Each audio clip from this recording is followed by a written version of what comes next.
रानियां, प्रजा सबका मोह त्याग कर गंडकी नदी के किनारे त्रिकाल स्नान करना, पर्णकुटी में रहना, रात दिन भगवान को वहीं वन पत्र पुष्पों से पूजा करना, ऐसा रोमांच होना, भगवान के ध्यान में मगन होकर अश्रु प्रवाह करना, ये स्थिति भरत जी महाराज की थी। कल आपने प्रसंग में सुना कि एक हिरनी गर्भवती पानी पी रही थी, पीछे से सिंह की दहाड़ आई, वो बेचारी भयभीत होकर छलांग मारी, तो गर्भ छलांग लगाने के कारण योनि द्वार से जल में गिर पड़ा और वो उस पार जाकर उसके प्राण निकल गए। भरत जी ने देखा कि अब इस बच्चे को बचाने वाली माँ तो मर गई, और मैं ये देख रहा हूं, मेरा कर्तव्य बनता है इस बच्चे को बचाएं। दौड़ पड़े और धारा से उस बच्चे को गोद में ले ली। बहुत उत्तम बात, हर साधु हृदय को ऐसा करना चाहिए, किसी भी जीव की रक्षा करना परहित सरिस धर्म नहीं भाई। भरत जी ने वही किया जो एक संत हृदय को करना चाहिए। अब 2-4 घंटे में हिरण के बच्चे में चलने की, दौड़ने की ताकत आ जाती। 2-3 दिन से उसे प्यार दुलार से रखकर और किसी हिरणों के झुंड में छोड़ देना चाहिए। पर वो आसक्ति जो पुत्र स्नेह को दबाकर भगवान की तरफ चल रही थी, वही आसक्ति हिरण के स्नेह में फैल गई। हर समय उसे गोद में ले रहना, उसके लिए जाकर हरी हरी धूप की नई नई कोपें उसको पवाना, बड़ा दुलार करना, और कभी कभी हृदय से लगा के कहते, बेटा तेरा सर्वत्र मंगल। देखो महापुरुषों का हृदय कैसा, जिस हिरण को स्वीकार किया उसको परम पद में पहुंचा दिया, भले 3 जन्म लगे। यही महापुरुषों को होता है, अपनी परवाह नहीं कर, बेटा तेरा सर्वत्र मंगल हो। अब सोचते अगर इसको छोड़ दिया, कहीं कुत्ते भेड़िए या बाघ आदि खा गए तो ये मेरी शरण में है, मुझे दोष लगे, बुद्धि मोह ग्रसित हो रही है। धीरे धीरे भगवान की आराधना का नियम छूटा। अब अगर ध्यान में बैठना चाहते हैं तो तुरंत स्मरण आता है, कहां गया हिरण का बच्चा, बस उसी की दृष्टि। अगर वो 5 मिनट ओझल हो जाए तो ऐसे विकल हो जाते जैसे विरहिणी आकाश में देखते हैं तो चंद्रमा में वही हिरण का चिन्ह दिखाई देता है, पृथ्वी में खुर देखते हैं तो कहते पृथ्वी तो बड़ी सौभाग्यशाली मृग शावक के चरण चिन्हों से चिन्हित है, जैसे गोपी जन भगवान श्री कृष्ण के चरण चिन्हों से चिन्हित भूमि को देख। ऐसी दशा, क्योंकि प्रेमी जो भगवत मार्ग का पथिक होता है उसका हृदय बड़ा द्रवित और एकाग्र होता है। वो जिधर जाएगा उधर वैसे ही जाएगा जैसे भगवान में लगता है, वो भगवान की तरह प्यार करेगा जिधर प्यार करेगा। इसीलिए उस हृदय को बहुत संभाल कर रखने की जरूरत होती है। जिस हृदय में नाम जब चल रहा है तो एक द्रवण क्रिया होती है। उस समय अगर आसक्त हो गया तो जो बड़े बड़े आसक्त जन देखे गए वो इसीलिए क्योंकि वो बड़े हृदय वाले, बड़े प्रेमी हृदय वाले, अब वो प्रेम पूरा का पूरा, उनका व्यभिचारी स्वभाव नहीं होता, आज इससे कल इससे परसों इससे ऐसा प्रेम लगाओ नहीं, उनका एक जिधर लगा पूरा लग गया। अब हिरण में लगा तो इतनी जोर कर लगा कि जब अंतिम समय आया तो उसी हिरण के चिंतन में इनका शरीर पूरा हुआ। बड़ी हानि, जहां भगवान के चिंतन के लिए अपना चक्रवर्ती सम्राट पद, राज्य छोड़ा, रानियां, पुत्र, समाज, प्रजा, सुख सब छोड़े, वही आज अंतिम बिगाड़ हो गया कि हिरण की आसक्ति में हिरण को देखते हुए, हिरण का चिंतन करते हुए शरीर छूटा, तो अगला जन्म इनको हिरण का। इतने बड़े महापुरुष भगवान ऋषभ देव जी के पुत्र चूक हो गई तो अगला जन्म हिरण का हुआ। मृग बने हुए राजर्षि भरत जी के मन में पूरी स्मृति है कि मैं भरत राजा था, हिरण की आसक्ति के कारण मुझे हिरण की योनि मिल गई। अब तो अपनी माता मृगी का त्याग किया और कलंजर पर्वत से पुनः उसी गंडकी नदी में आए जहां तपस्या करते थे, शालिग्राम भगवान जहां प्रकट होते हैं, पुनः आश्रम में आकर के वैसे ही जैसे भरत रूप से भजन करते थे वैसे ही भजन करने लगे मृग रूप से। अब तो हरी घास चरने में भी भय लगता कि कहीं आसक्ति ना हो जाए, इसलिए जो सूखे पत्ते गिरते उन्हीं को चबाकर और रात दिन गंडकी नदी में से अपने मृग शरीर को खड़े करके वही भजन करते और प्रारब्ध की क्षय की बाट देखते। अंत में शरीर को आधा गंडकी नदी में डुबा करके भगवान का स्मरण करते हुए शरीर छोड़ा। अब बात बन, जब मृग शरीर छोड़ा तो भगवान सुखदेव जी कहते हैं, हे राजन परीक्षित, आंगिरस गोत्र में जो बहुत ही ब्रह्म संबंध से युक्त और ब्रह्म कर्म से युक्त ऐसे ब्रह्म ऋषि के यहाँ जन्म हुआ भरत जी। यही नाम पड़ा जड़ भरत। आंगिरस गोत्र में शम दम तपस्या स्वाध्याय वेदाध्ययन त्याग अतिथि सेवा संतोष तितिक्षा विनय विद्या अनुसूया आत्मज्ञान एवं आनंद सभी गुणों से महान श्रेष्ठ ब्राह्मण के कुल में जन्म हुआ। वैसी ही इनकी माता विद्याशील आचार रूप उदारता से संपन्न पातिव्रत धर्म धारण करने वाली ऐसी जगह जन्म हुआ। 9 पुत्र हुए और दूसरी पत्नी से एक पुत्र और एक कन्या। इनमें जो पुत्र थे वो महाराज भरत जी थे। मृग शरीर का परित्याग करके इस जन्म में ब्रह्म बोध संपन्न महापुरुष के रूप में जन्मे। अध्यात्म ज्ञान पढ़ना नहीं पड़ा क्योंकि मृग शरीर में ही भजन पूर्ण हो गया। यद्यपि पशु शरीर में भजन नहीं होता, लेकिन ये राजर्षि भरत के रूप में जो भजन किया और परहित के लिए अपना जीवन अर्पित कर दिया, उसके प्रभाव से मृग शरीर में भी पूर्व स्मृति और भजन ये बना रहा। उसके प्रभाव से अब जो जन्म हुआ वो ब्रह्म बोध संपन्न महापुरुष के रूप में। पूरी याद है मैं राजर्षि भरत था, चूक हो गई, मृग बना, अब आकर के मैं इस ब्रह्म ऋषि के कुल में जन्मा हूं। पूर्व जन्म का पूरा स्मरण होने के कारण अब कोई विघ्न ना हो जाए, इसलिए वो पागलों जैसी वृत्ति में रहते। बाल्यावस्था से हर समय भगवद स्मरण परायण, ओठ बंद और पागलों जैसी चेष्टा। श्री भगवान के चरणों का स्मरण मूर्ख, पागल, अंधा, बहरा ऐसा अपने को दिखाने लगे बचपन से ही। क्यों? कोई प्यार न कर बैठे, कहीं किसी से अपनापन न हो जाए। तस्यापि वा आत्मजस्य विप्राह पुत्र स्नेहानुबद्ध मना आसमा वर्तनात् संस्कारान यथोपदेशम विदधान उपनीतस्य चा पुनः शौचाच मनादीन कर्म नियमानन। पिता को बड़ा प्रेम था इनके ऊपर, क्योंकि ये ब्रह्मबोध संपन्न महापुरुष थे, पर सबको पता चल गया था कि ये बालक पागल है। शास्त्रानुसार समावर्तन पर्यंत जो पूर्व के अर्थात विवाह के पूर्व के जितने संस्कार ब्राह्मणत्व के हैं वो सब उपनयन संस्कार आदि से युक्त किया। पर देखें ये तो बेटा पागल है। पिता का कर्तव्य है पुत्र को शिक्षा देना, इसलिए बड़े प्यार से समझाते। शौच के बाद ऐसे पवित्र हुआ जाता है, ऐसे आचमन किया जाता है, ऐसे ऐसे रहना चाहिए। भरत जी बिल्कुल उपदेश के विरुद्ध आचरण करते, जैसा उपदेश उसके विरुद्ध आचरण। क्यों? पिता की आसक्ति हम पे ना हो जाए, हमारी आसक्ति पिता पे ना हो जाए। साचापि तदुहा पितृ सन्निधावेवा सध्रीचीन म्यु इसम करोति छंदास्याध्यापयिष्यन् सा व्याहृति भी सा प्रणो शिरस्त्रिपदीम सावित्रीम। बहुत उपाय किया कि गायत्री मंत्र याद करवा दे। 4 महीने पूरा प्रयास किया, वर्षा काल में एक भी छंद याद नहीं करवा। फिर बसंत ग्रीष्म चैत्र वैशाख ज्येष्ठ आषाढ़ प्रणव सहित गायत्री मंत्र याद कराने का पूरा प्रयास किया, लेकिन पागल जैसी चेष्टा। पूर्ण विद्वान, बड़ा हृदय में दुख हुआ कि ये मेरा बेटा पागल है, और ये पता ले कि ये बेटा ऐसा है कि कुल के कुल परम पावन कर देगा। पर बहुत प्यार था भरत जी के प्रति उनके पिता का, इसलिए बार बार वो पुत्र को अच्छी तरह शास्त्रों की शिक्षा देते। शौच, वेदाध्ययन, व्रत, नियम, गुरु सेवा, अग्नि सेवा, ब्रह्मचर्य पालन, इन सब की कुछ नहीं। ठीक विपरीत चेष्टा, पागलों जैसी, मूर्खों जैसी।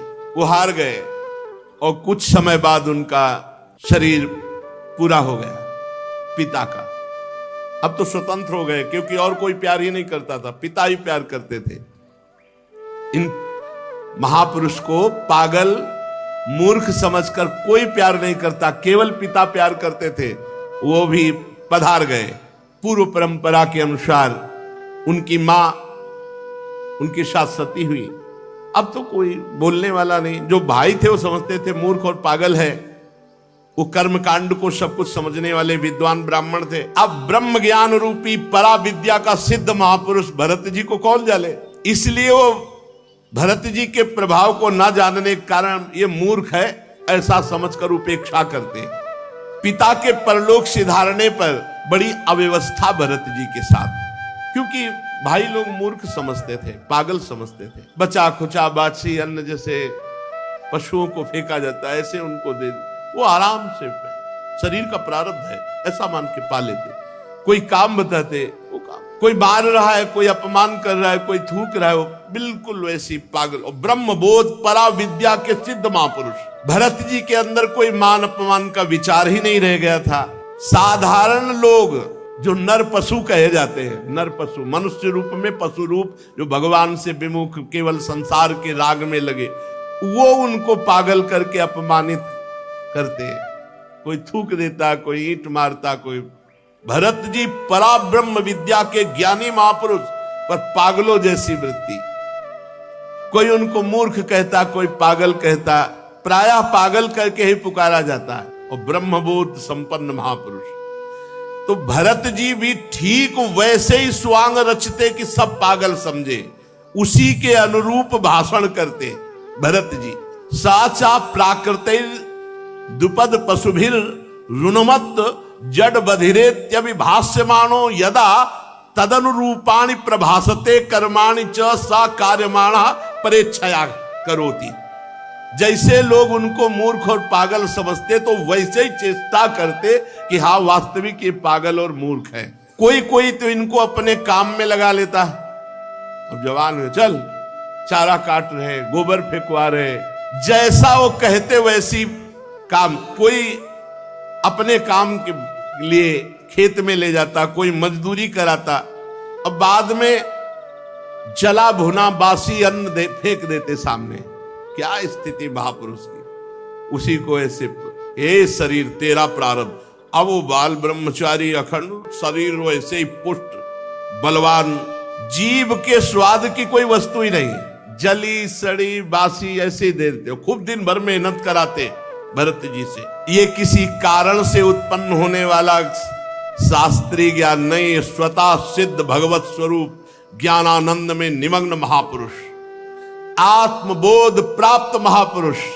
क्योंकि भजन के बल से आत्मबोध प्राप्त हुआ, इसलिए बस एक मोटा यज्ञोपवीत शरीर में पिता ने जो पहला दिया था जब से, वो यज्ञोपवीत और नीचे का वस्त्र, बस ऐसे ही रोड में पड़े हैं, रास्ते में पड़े हैं, कोई दे दिया खाया, कोई काम में लगा दिया, पागलों जैसे। बहुत हष्ट पुष्ट स्वस्थ शरीर, सर्दी गर्मी बरसात सब खुले पे सहना, अपमान आदि। चूंकि देहाभिमानी नष्ट हो चुका है, इसलिए कोई क्लेश नहीं। क्या लालच वाली ये स्थिति है। लालच लगना चाहिए कि काश ऐसी स्थिति भगवान की कृपा से प्राप्त हो कि शरीर राग रहित, शरीर के पोषण की वृत्ति ही चली गई है। शीतोष्ण वात वर्षेषु वृष इवाना व्रतांगः पीनः संहननांगम स्थंडिल संविशेष नानुन मर्दना मज्जन रजसा महामणि जीवान अभिव्यक्त ब्रह्म वर्चसा। जैसे आग राख से ढक जाए पर अंदर आग है, जैसे मणि के ऊपर धूल लग जाए, ऐसे ही महाराज न कभी स्नान करते न कोई शरीर सफाई। सर्दी गर्मी बरसात आंधी, इसमें लिखा हुआ है नहाना धोना कोई मतलब नहीं, भगवत स्वरूप। शीतोष्ण वात वर्षेषु, गर्मी ठंडी हवा वर्षा, वृष इवाना व्रतांगः, सांड की तरह खुले शरीर सहते। भगवान ने आदेश किया है साधक और साधु को, मात्रा स्पर्शास्तु कौन्ते शीतोष्ण सुख दुखदा आगमा पाइनो अनित्यास्तास्तितिक्षस्व। भारत, हे अर्जुन, ये आने जाने वाले गर्मी सर्दी मान अपमान सुख दुख हर्ष शोक, इन सब को सह जाओ। अगर सह गए तो परम पद के अधिकारी हो जाओगे। भरत जी बड़ा ही हष्ट पुष्ट शरीर, पृथ्वी पर पड़े रहते, कभी स्नान नहीं करना, कभी हाथ पैर नहीं मुंह नहीं धोना, कभी नहीं। स्थिति इनको प्राप्त हो गई से 3 बार स्नान साधन में करते थे पीछे गंडकी नदी में 3 बार, या 3 बार सो भले चाहे जाए स्नान का। तो हष्ट पुष्ट गठीला शरीर, पृथ्वी पे पड़े रहना, ना हाथ पैर धोना, ना मुंह धोना, ना नहाना, शरीर पर अंगुलों मैल जम गया था। क्या सुंदर स्थिति है, क्या सुंदर स्थिति है। ब्रह्मतेज ऐसे जैसे धूल से ढका हुआ महामणि, एक मैला कुचैला कपड़ा है कमर में बस, और एक मैला यज्ञोपवीत। सब लोग यही जानते थे कि ये मूर्ख पागल है, मूर्ख पागल है। बहुत तिरस्कार करते भरत जी, काम करवाते, मारते, इतना बड़ा महापुरुष ऐसे सह रहे। ये जनता बहुत काम कराती और तिरस्कार करती, गांव के लोग बहुत तिरस्कार करते। बहुत महिमाशाली स्थिति है। नहीं तो यदा तू परत आहारम कर्म वेतनत इह माना स्वभ्रातृभिरपि केदार कर्माणि निरूपितस् तदपि करोति किंतु न समम विषमम न्यूनमधिक मिति। जब उनके भाइयों ने देखा कि लोग मजदूरी कराकर इसे भोजन दे देते हैं, तब बुलाया चल, और खेत में अपने काम में लगाया। यहां खुदाई करो, पूरे को बराबर करना है। तो कह रहे हैं कि ना समम विषमम न्यूनमधिकमिति। जहां समान खुदाई करनी थी वहां कुआं जैसा गड्ढा कर दी, जहां लगा दिया खोदो तो बस वहीं खोदते चले गए, क्योंकि ये पता नहीं चलना चाहिए कि ये बुद्धिमान है, मूर्ख है, ये पागल है, यही पता चल। क्यारियां ठीक करने में लगा, सब उल्टा कर दिया, सब क्यारियों में कुआं जैसा खोद दिया। भाई उनको डांटते, धक्का मारते, और भोजन में क्या देते? खली, भूसी, भुने हुए उड़द और चावल की कनकी सूखी ऐसे, जैसे जानवर को दी जाती है, या पके हुए अन्न की जली हुई खुरचन। कैसे महापुरुष है जिनको विश्व का परम पवित्र भोग सब मिलना चाहिए, वो कैसे जी रहे? स्पष्ट लिखा हुआ है कि उनके आहार में चावल की कनी, खली, भूसी, भुने हुए उड़द ऐसे सूखे और वो ऐसे चबा लेते, या पके हुए अन्न की जली हुई खुरचन, जली हुई, वो दे देते। बड़े अमृत के समान उसे शरीर का प्रारब्ध समझकर खा लेते। भगा दिया भाई, धक्का मार, एक काम नहीं। दूसरे भाई ने पकड़ लिया, खेत की रखवाली करो, खेत की। अब वो खेत की रखवाली क्या करे? खेत इधर, आसन लगा इधर में पड़े, उनसे खेत से मतलब क्या है? विपरीत, वो जो भी कार्य करते तो उसके विपरीत, जिससे पक्का सबको समझ में आया कि पागल है, वहीं पड़े हुए थे। और एक डाकुओं के सरदार ने भद्रकाली से कामना की थी कि पुत्र हो जाएगा तो नरबलि चढ़ाएंगे। नरबलि मतलब मनुष्य को काटेंगे आपके सामने, और संयोग से पुत्र हो गया। तो भद्रकाली को मनुष्य की बलि देने के लिए एक पुरुष को पकड़वा मंगाया, राजा था दस्युराज। अब उस पुरुष को छोड़ दिया गया बाजार में, खूब जो चाहो खा लो। उसको पता नहीं, वो जलेबी, गुलाब जामुन जो जो बढ़िया पसंद सबको खा रहा था। एक दुकानदार ने धीरे से कहा, खूब खा लो, अब इन्हें गर्दन कटेगी जाके तुम्हारी। क्यों? भूले तो ऐसे फ्री थोड़ी खाने को मिल रहा है। दस्युराज ने आज उत्सव मनाया है और तुम उनके बलि पशु हो, तुम्हारी गर्दन कटेगी। तो उसने दोना पत्तल जो होता वो साथ लिए, भागा, वहां से निकल गया, भाग गया। अब जो रक्षक थे उनको, वो तो खुला छोड़े हुए थे कि खा पी लेगा, पकड़ लेंगे। जब देखा कि वो आदमी भाग गया तो सोचा अगर राजा से कहा जाके तो हम ही किसी को भी बलि चढ़ा देगा, इसलिए तुरंत कोई नर पशु पकड़ना चाहिए। दैववश वो तो भाग गया जिसको पकड़ के लाए थे। चारों ओर सेवक दौड़े कि अब कोई मनुष्य मिल जाए, नहीं तो हम लोगों की बलि चढ़ा देगा राजा।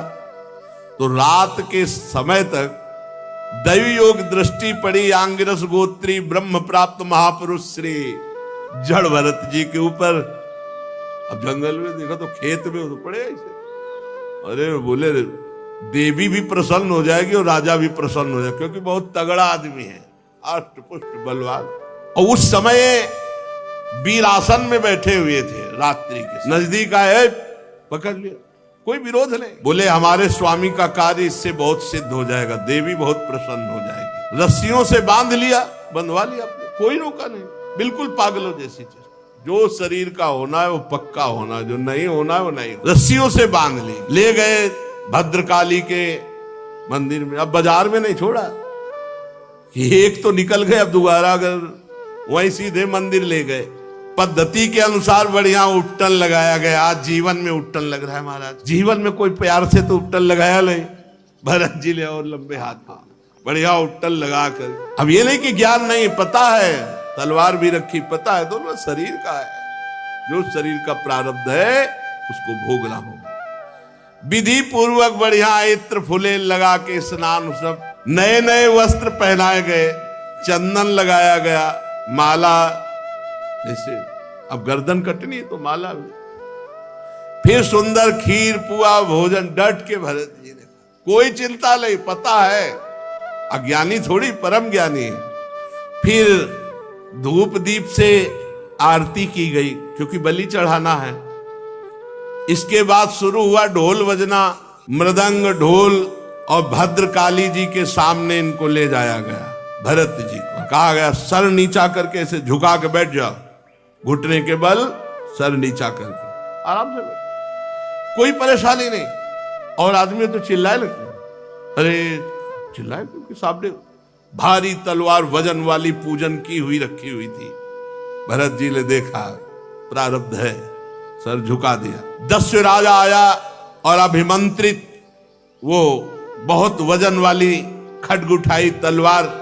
अब ये तो ब्रह्म स्वरूप महापुरुष, वो रज और तम से मिश्रित स्वभाव वाला दस्युराज उन्मत्त होकर के जो ही ऐसे तलवार उठाई, एक तो ब्रह्म ऋषि, दूसरे ब्रह्मबोध संपन्न, शरीर राग रहित ब्रह्मबोध संपन्न महापुरुष के जे ही गर्दन पर तलवार प्रहार करने के लिए की, भद्रकाली के शरीर में ब्रह्म तेज से आग पैदा हो गई। भद्रकाली को असहनीय हो गई, चीख पड़ी, मूर्ति फाड़कर निकल पड़ी और वही तलवार लेकर के अपने जितने पूजा करने वाले थे सबकी गर्दनें उड़ा दी। अंबा को ये पसंद नहीं आया, मां को ये पसंद नहीं आया। जो लोग बलि देते हैं हीन पशुओं की, जरा इस प्रसंग से सुनकर देखे कि मां जगदम्बा है या केवल तुम्हारी ही मां है।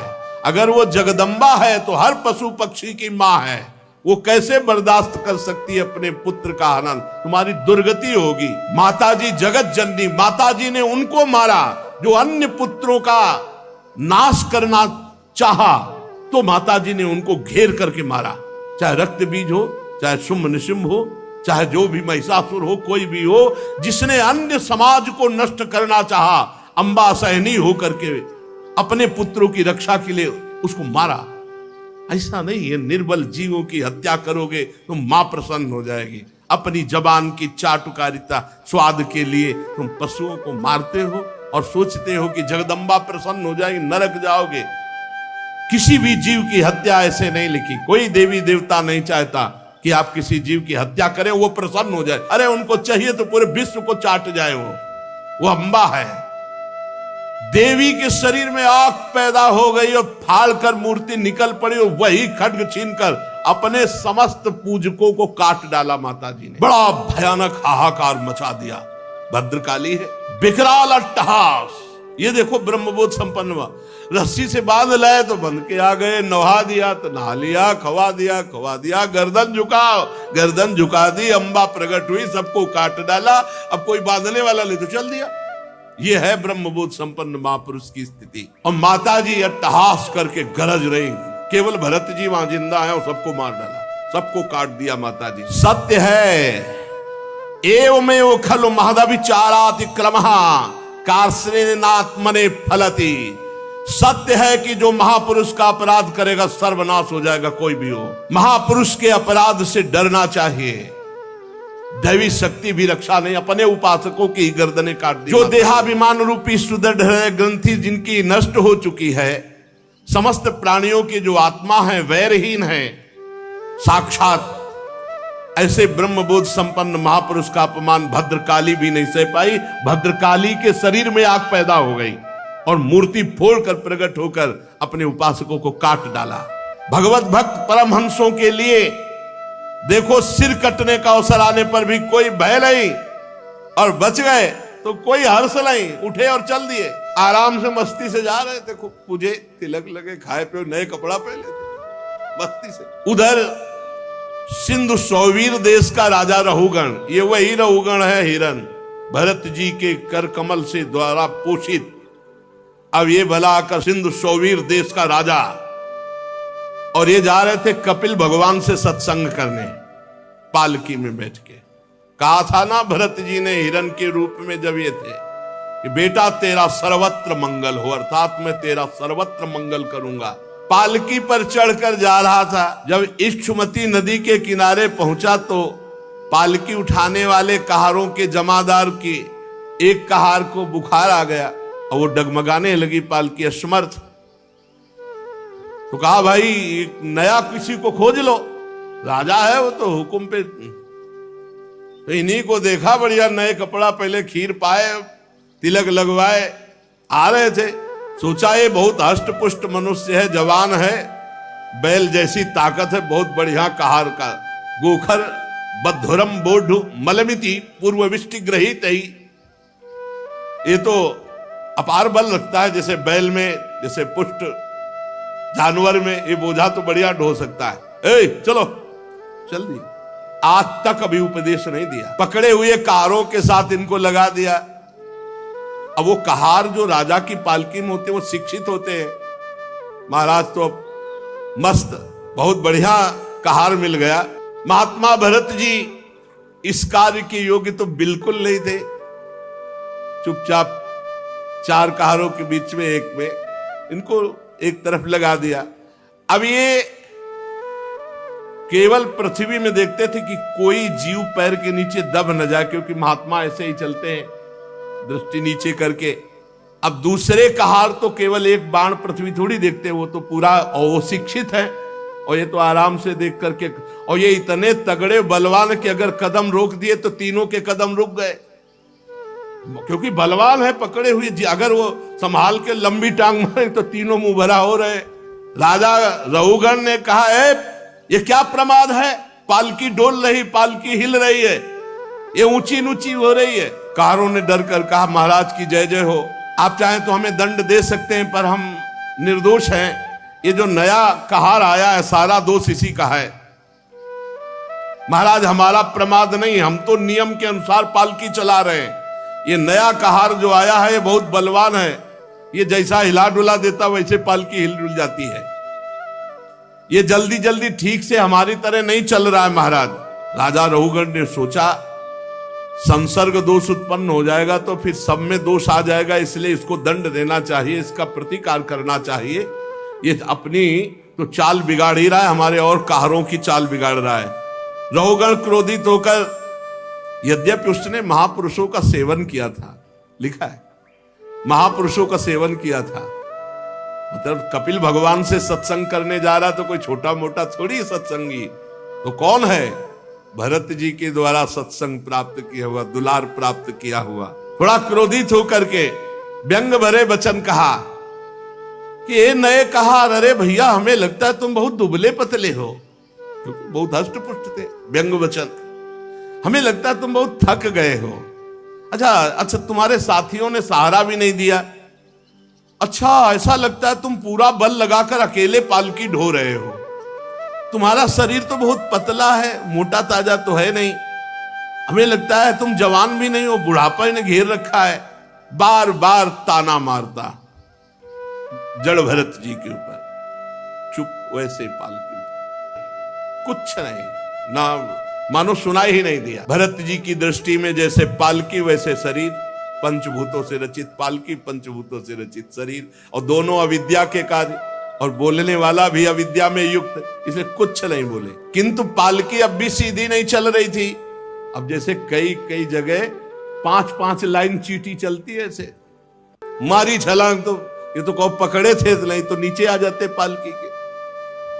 राधा रहुगण को बहुत क्रोध आया, आग बबूला हुए, अरे ये क्या, तू जीता ही मर गया है, तू मेरा निरादर कर रहा है, मेरा उल्लंघन कर रहा है, मालूम देता है तू प्रमादी है। जैसे दंड पानी यमराज का दंड निष्फल नहीं जाता, ऐसे मैं तुझे दंड दूंगा, तेरा इलाज करूंगा, तेरे होश ठिकाने लाऊंगा। जड़ भरत जी ले एक बार देखा कि इलाज तो गुरु हमने तुम्हारा कर ही दिया है इलाज तो हो ही गया है तुम्हारा, क्योंकि तुमको कांधे पे ले लिया। पहले भी कांधे पे लिया था, वो अब भी कांधे पे लिया है। हमें 3 जन्म लगे, अब तुम्हारा इलाज पक्का हो जाएगा। अनाप शनाप बातें रहुगण। उनको बड़ा पांडित्य का ज्ञान, अभिमान था कि मैं बहुत ज्ञानी हूं रहुगण को। जड़ भरत जी ने देखा कि कच्ची बुद्धि, और मुस्कुराए आज जिंदगी में पहली बार बोले महाराज। श्री भगवत रसिक जी कहते हैं कि बोले ना बोले तो हृदय की ग्रंथि खोले। आज प्रवचन शुरू है महाराज जड़ भरत जी का। त्वयोदितम व्यक्तम अविप्रलब्धम भरतु समय स्याद्यदि वीर भारः गंतुर यदि स्यादधिगम्य मध्वा पीवेति रासौ न विदाम प्रवादः। तुमने जो कहा सब यथार्थ है जड़ भरत जी। मैं कोई उलहना नहीं दे रहा हूं। कितना हो भाग्य कि आज जिंदगी में आज जड़ भरत जी बोले नहीं। अभी तलवार चलने की स्थिति में भी नहीं बोले, आज तक नहीं बोले, मौन। आज बोले भार नामक कोई वस्तु है तो ढोने वाला कोई है ही, मार्ग है तो चलने वाला कोई है। मोटापन, पतलापन, ये सब शरीर के लिए है, आत्मा के लिए तो नहीं ना। क्या ज्ञानी जन ऐसी बातें करते हैं जैसे तुम करते हो? कैसे समझा रहे? जैसे बेटा को समझा। ये स्थूलता, मोटापन, कृष्णता, पतलापन, आधी, व्याधि, भूखो, प्यास, भय, कलह, इच्छा, बुढ़ापा, नींद, आसक्ति, क्रोध, अभिमान, शोक, ये सब देहाभिमानी को प्राप्त होते हैं, आत्मस्वरूप में नहीं। क्या सुंदर बात, क्या सुंदर बात। ये सब देहाभिमानी को प्राप्त होते हैं, आत्मस्वरूप को नहीं। राजन, तुम जो कहते हो मैं तुम्हें दंड दूंगा, मार दूंगा, ये विकारी पदार्थों को, निर्विकार स्वरूप को नहीं, मेरे स्वरूप को। बहुत ये दोनों बातें जो मारना या जीना है, ये आदि और अंत वाले इसी शरीर के अंतर्गत की बात है, स्वरूप में नहीं। यशस्वी नरेश, स्वामी और सेवक भाव जहां स्थित होता वहां आज्ञा पालन होता। मैं आपका सेवक नहीं हूं, तुम हमारे स्वामी नहीं हो, तुम्हारी आज्ञा का पालन हमारे ऊपर लागू नहीं होता। तुम राजा हो, मैं प्रजा हूं, ये भाव होने पर तुम्हारा शासन लगता। मैं प्रजा नहीं हूं तुम्हारी, ये भेद बुद्धि मेरे में नहीं है, व्यवहार के लिए अवकाश नहीं है। बहुत कोई थोड़ा परमार्थ को जो समझ रहा होगा वही समझ पाता है। परमार्थ दृष्टि में कौन स्वामी और कौन सेवक? तुम कहां राजा और मैं प्रजा? ये परमार्थ दृष्टि में कहां है? स्वामित्व का अभिमान रखने वाले हो तो बोलो, अब बोलो मैं तुम्हारी क्या सेवा करूं।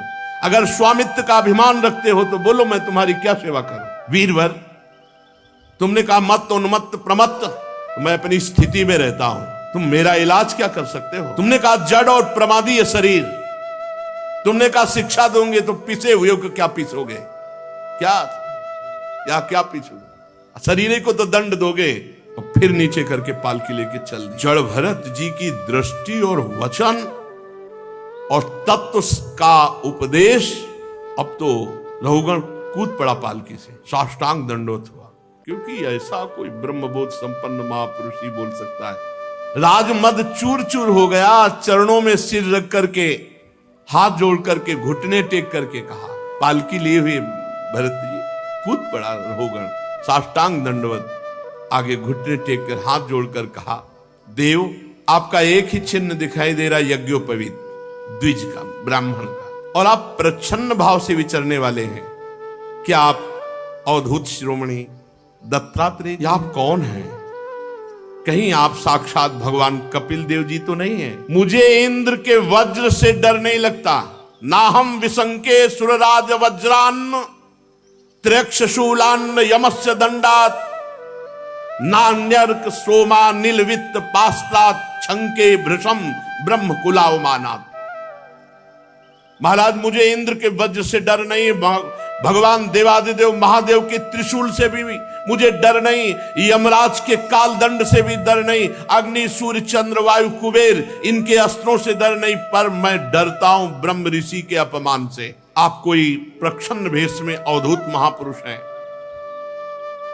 आप मूर्खों की भांति विचरण करने वाले, इसलिए मेरे से अपराध बन गया। साधु, आपकी दृष्टि और आपके वचन की मैं था ही नहीं पा रहा हूं कि आप कितने अगाध ज्ञान संपन्न हैं। मैं आत्मज्ञानी मुनियों के परम गुरु साक्षात भगवान श्री हरि की ज्ञान शक्ति के अवतार योगेश्वर भगवान कपिल देव जी के यहां सत्संग करने जा रहा था, सत्संग सुनने। क्या आप इस भेष में मुझे ज्ञान देने के लिए भगवान कपिल देव जी आए हैं? कौन हैं आप? अपना रूप छिपाकर विचरण कर रहे हैं। भला मुझ जैसे विवेकहीन पुरुष कि कहां सामर्थ्य है कि आप योगेश्वरों की गति को हम जान सके। प्रभु, कि आप योगेश्वरों की गति को हम जान सके। प्रभु, आपके कुछ वचनों से मुझे संशय हो रहा है, मैं प्रश्न करता हूं। दृष्टाश्रमः कर्मत आत्मनो वैर भर्तुर गंतुर भवतश्चानुमन्ये यथा सतो दान यनाद्य भावात समूल इष्टो व्यवहार मार्गे। आपने जो ये कहा कि शरीर को दंड दो या सम्मान दो या अपमान करो, कोई फर्क नहीं पड़ता, तो नहीं महाराज, फर्क पड़ता है। मैं युद्ध आदि में जब श्रमित होता हूं तो मेरा शरीर श्रमित होता है, तो मुझे अनुभव होता है कि मैं श्रमित हो गया। जब बोझा ढोया जाता है तब ये लगता है कि मैं थक गया, तो मतलब शरीर का थकना आत्मा का थकना लगता है। शरीर का पीड़ित होना मतलब आत्मा को पीड़ित होना पड़ता है। सही लग रहा है ज्ञान? अब देखो अपने लोगों को सही लग रहा है ना, यही अज्ञान है। रहुगण ने कहा कि जैसे युद्ध में कर्म किया जाता है तो अस्त्र लगते हैं, थकित होता है, तो जब शरीर को पीड़ा होती तो अपने को पीड़ा होती है ना। और आपने कहा शरीर का मान अपमान व्याप्ता नहीं है। बोझा ढोने पर शरीर को थकान होती तो अपने को लगती है ना थकान। मुझे ये बात समझ में नहीं आई आपने जो कहा। क्या घड़े से जल लाना ये मिथ्या है? घड़ा मिथ्या है कि जल मिथ्या है? और घड़े से जल लाना रूपी क्रिया मिथ्या है? क्योंकि जड़ भरत जी ने कहा शरीर और पालकी और जाने की क्रिया ये सब मिथ्या है। देह का सुखद या दुखद प्रभाव आत्मा पे पड़ता है, रहुगण ने कहा। जैसे आपने कहा नहीं पड़ता, माना। चूल्हे पे रखी है बटलोई और बटलोई में है पानी और पानी में है चावल, और जब अग्नि का ताप लगता है तो बटलोई भी गर्म होती है, पानी भी खौलता है और चावल भी पकता है। ऐसे ही जब शरीर को पीड़ा होती है तो अंतःकरण को पीड़ा होती है, जब अंतःकरण को पीड़ा होती है तो आत्मा को होती है। तो बिल्कुल सही करेक्ट लग रहा है, बहुत बढ़िया बोल रहा है, लेकिन ये आत्मज्ञान नहीं, ये देहाभिमान के अंतर्गत बात है। और आपने जो कहा कि दंड देना व्यर्थ है, हमारे को दंड देना व्यर्थ है, तो व्यर्थ कैसे हो सकता है?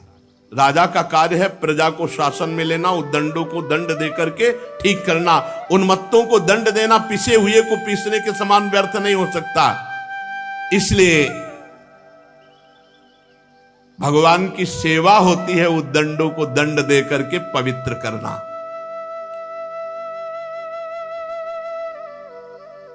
राजत्व के अभिमान से उन्मत्त होकर मैंने यदि आपकी अवज्ञा की हो तो मैं आपसे अपराध मुक्त होने के लिए विनय करता हूं, क्षमा कीजिए। ऐसी कृपा दृष्टि कीजिए कि कभी भी जीवन में मेरे से किसी साधु का गुप्त रूप से भी वो हो, प्रच्छन्न रूप से भी हो, कभी साधु अपराध ना बने। मैं साधु अपराध से बहुत डरता हूं। विश्वबंधु भगवान श्री हरि के जो अनन्य भक्त हैं, देहाभिमान शून्य, अगर मैं डरता हूं तो केवल उन्हीं के अपमान से डरता हूं कि कहीं उनका अपमान ना हो जाए। महापुरुषों का, यदि ब्रह्म प्राप्त महापुरुषों का अपराध बन जाए तो मुझ जैसे पुरुष की क्या, कोई ईश्वर कोटि का भी हो तो भी वो नष्ट हो जाएगा यदि महापुरुषों का अपराध कर दे तो। जड़ भरत जी बोले अकोविदः कोविदवाद वादान वदस्यथो नाति विदाम वरिष्ठः ना सूरयो ही व्यवहार मेनम तत्वावमर्शेन सहा मनंती। राजन, तुम अज्ञानी हो, बातें पंडितों की करते हो, ऊपर ऊपर की हो, तुम्हें बिल्कुल ब्रह्मबोध नहीं, बिल्कुल आत्मज्ञान नहीं। ये बात हे ऊपर ऊपर की तर्क वितर्क बात करने वाला कोई ब्रह्मबोध संपन्न थोड़ी होता है। बातें पंडितों जैसी करते हो, तुम अज्ञानी मूर्ख हो, ब्रह्मबोध नहीं। ये देखो, अगर ब्रह्मज्ञानी की बात ना सुनी जाए तो वो बात लग रही कि पूरी सही है। तुम्हारी गणना ज्ञानियों में नहीं हो सकती। तत्व ज्ञानी पुरुष तुम्हारे अविचार सिद्ध स्वामी सेवकादि व्यवहार को कभी सत्य स्वीकार नहीं करते। तुम लौकिक व्यवहार को तुम परम सत्य आत्मस्वरूप से जोड़ते हो।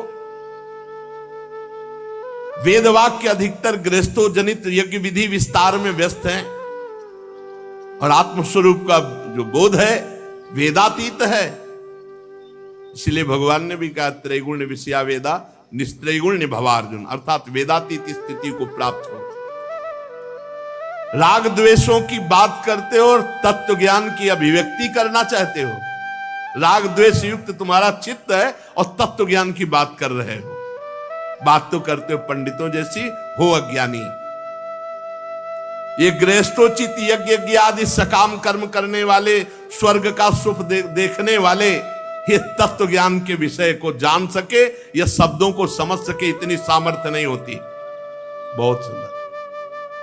जब तक मनुष्य का अंतःकरण सतोगुण रजोगुण तमोगुण के वशीभूत होता है, तब तक बिना किसी अंकुश के उसकी ज्ञानेंद्रियां और कर्मेंद्रियां शुभ और अशुभ कर्म करती रहती हैं।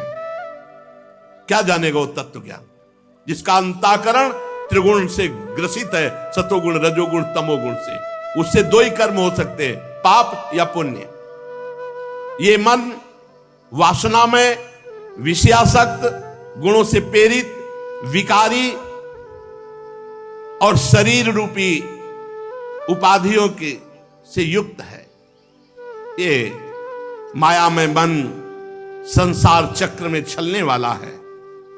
सवासनात्मा विषयो परक्तो गुण प्रवाहो विकृतः षोडशात्मा बिभ्रत प्रथंग नाम भी रूप भेद मंतर बहिष्टम चपुरस्तनोति। ये माया में मन संसार चक्र को छलने वाला है।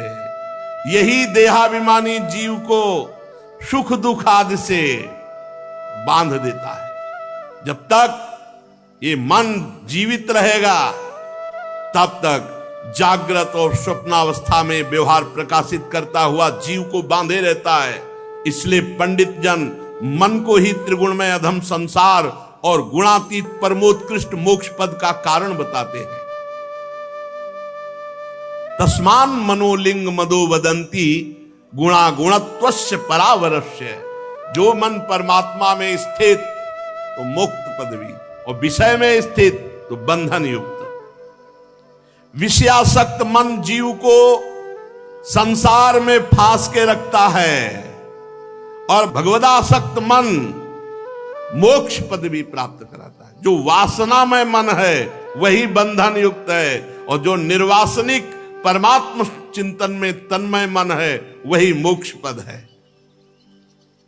घी से भींगी हुई बत्ती खाने वाले दीपक में तभी तक धुआं निकलता है जब तक घी है, और घी समाप्त हो गया तो अग्नि तत्व में लीन हो जाता है। उसी प्रकार जब तक विषय भोग है, विषय भोगों में सुख बुद्धि है, तभी तक ये कर्म बनते हैं, उनकी वृत्तियां होती हैं। और जहां विषय भोगों का भाव हट जाता है तो सब शांत हो जाता है।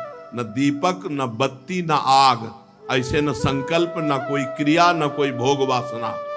एक स्थिति जैसे बताते हैं, ये दीवाल घड़ी का सेल हटा दो तो सेकेंड मिनट घंटा वाली सुई वही ठप।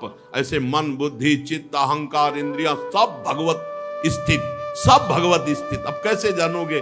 5 मिनट तो ये स्थिति आती नहीं है। 5 मिनट ऐसी स्थिति कि सब कुछ भगवदाकार।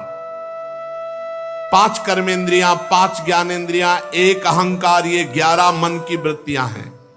5 प्रकार के कर्म, 5 तन्मात्राएं, 1 शरीर, ये 11 उसके आधारभूत विषय कहे गए हैं।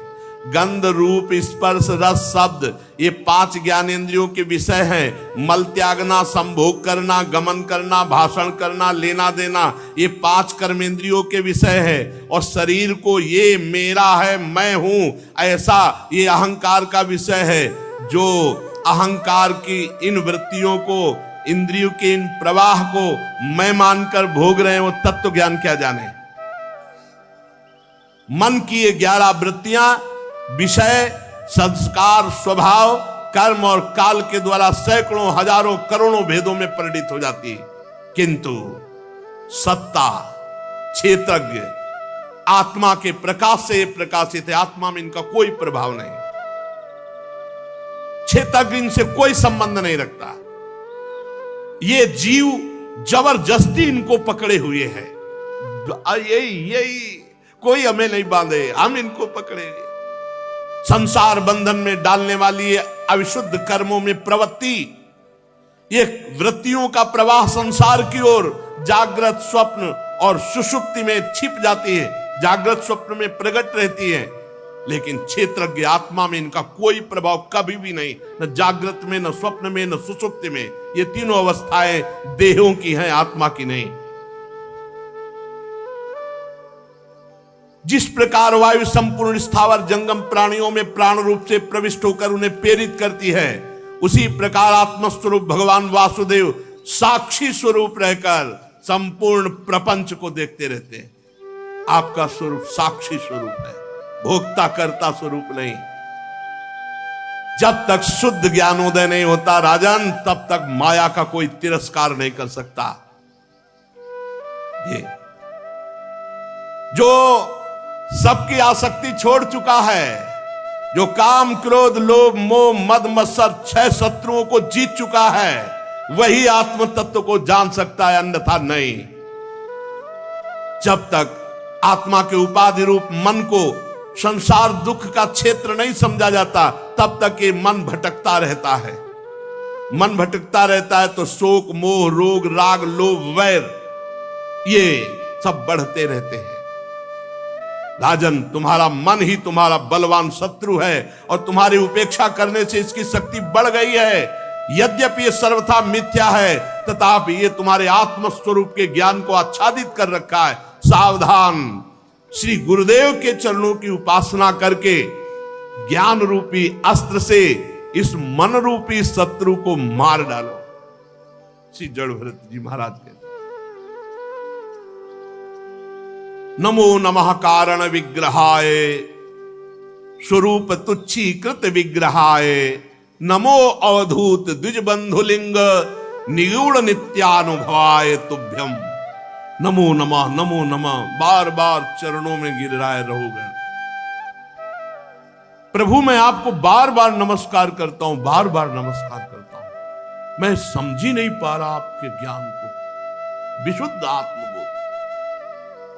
आपने जगत का उद्धार करने के लिए देह धारण किया। योगेश्वर ने की चेष्टा, मुझे कैसे आत्मज्ञान हो ये समझाने की चेष्टा करें। तो फिर भरत जी महाराज जो बोलते हैं वो आगे चलता है। श्री राधा वल्लभ लाल की जय।